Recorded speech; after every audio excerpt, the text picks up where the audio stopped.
Hey guys, today I'll show you how to fix Google Chrome if it's not loading websites.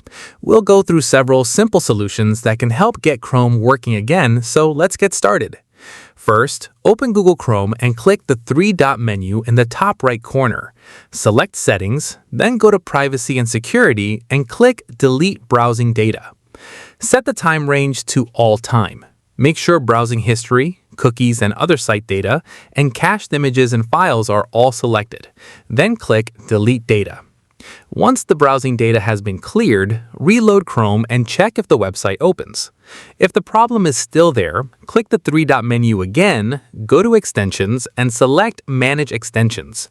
Sometimes an extension can prevent websites from loading properly. Disable your extensions one by one, or temporarily turn them all off.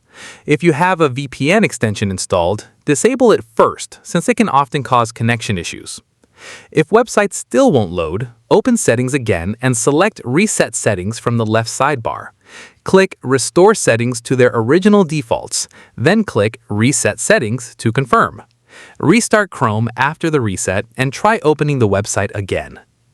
If the issue continues, open the Start menu, go to Settings, then Network and Internet, and select VPN.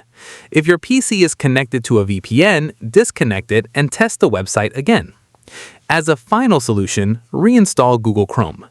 Open Settings, go to Apps, then Installed Apps, search for Google Chrome, click the three dots next to it, and choose Uninstall.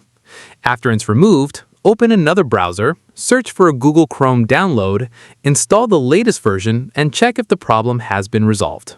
That's it. If you found this video helpful, consider giving it a like and subscribe for more helpful tech tutorials.